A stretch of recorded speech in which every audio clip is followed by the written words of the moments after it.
మరో బ్రేకింగ్ చూస్తున్నాం. తెలంగాణ మహిళా సమాజాన్ని సీఎం రేవంత్ రెడ్డి అవమానించారని బీఆర్ఎస్ ఎమ్మెల్యేలు సబితా ఇంద్రారెడ్డి, సునీత లక్ష్మారెడ్డిలు ఆరోపించారు. వెంటనే క్షమాపణలు చెప్పాలని డిమాండ్ చేశారు. తనపై చేసిన వ్యాఖ్యలను వెంటనే ఉపసంహరించుకోవాలని, కాంగ్రెస్ పార్టీలో మహిళలకు గౌరవం లేదని అన్నారు. రేవంత్ రెడ్డి ఏ పార్టీ నుంచి వచ్చారో తెలుసుకోవాలన్నారు.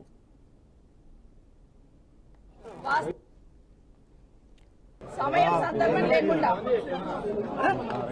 సందర్భం లేకుండా సడన్ గా ముఖ్యమంత్రి గారు లేచి అంటే కేటీఆర్ గారు మాట్లాడుతూ ఉంటే దాన్ని ఎట్లా పక్కన జరపాలి అర్థం కాక వాస్తవాలు మాట్లాడుతున్నారు కదా కేటీఆర్ గారు అని సడన్ గా లేచి కేటీఆర్ గారు మీ వెనకాల కూర్చున్న మా అక్కలు మమ్మల్ని ఇక్కడ ముంచిండ్రు, నిన్ను కూడా ముంచుతారు, మీరు జూబ్లీ బస్ స్టాండ్ అయితే మీ బతుకని మాట్లాడుతున్నారు. అంటే మహిళలంటే ఎంత గౌరవం అనేది ముఖ్యమంత్రి గారికి అర్థమవుతుంది. ఈ రోజు కొత్త కాదు, బయట మైకులు పట్టుకుని ఎన్నో మాట్లాడుతుంటారు. ఆ రోజు సోనియా గాంధీ గారి దగ్గర మొదలు పెడితే ఈ రోజు అసెంబ్లీలో సబితమ్మ వరకు నోటికి ఏదొస్తే మాట్లాడే ప్రయత్నం చేస్తూ ఉంటారు. మహిళలంటే ఎక్కడ గౌరవం లేదు, ఏం మాట్లాడాలో ఏం మాట్లాడకూడదు ఆలోచన లేదు.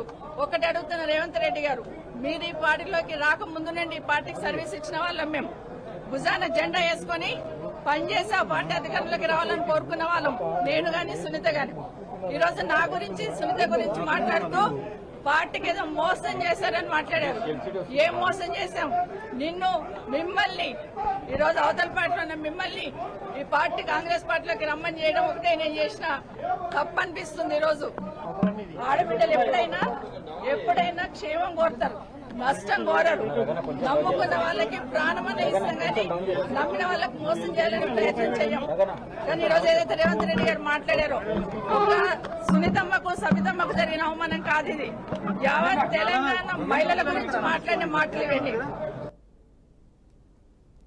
మహిళలుగా నన్ను గాని అక్కని గాని చాలా హ్యూమిలేట్ చేయడం జరిగింది. డీకే అన్న గాని మరి చాలా హ్యూమిలేట్ చేసి పార్టీలో నుంచి పంపించింది మీరు కాదా అని చెప్పేసి అడుగుతున్నారు. ఈ రోజు మళ్ళీ మీరే మాట్లాడుతున్నారు. నిజంగా అక్క చెప్పినట్టుగా చాలా బాధాకరమైనటువంటి విషయం. రేపైన ముఖ్యమంత్రి గారు, డిప్యూటీ ముఖ్యమంత్రి గారు మీరు ఆలోచన చేయండి. మీరు మాట్లాడినటువంటి మాటలు మహిళలు ఏ విధంగా గాయపరుస్తున్నాయో మీరు ఆలోచన చేయండి. ఒక మహిళ పట్టుకొని మరి మా కేటీఆర్ గారిని అంటారు, మీ వెనకాల ఉన్నటువంటి అక్కలు ఇక్కడ ముంచి అక్కడికి వచ్చిండ్రు, మీ బతుకు బస్ స్టాండ్ అవుతారని.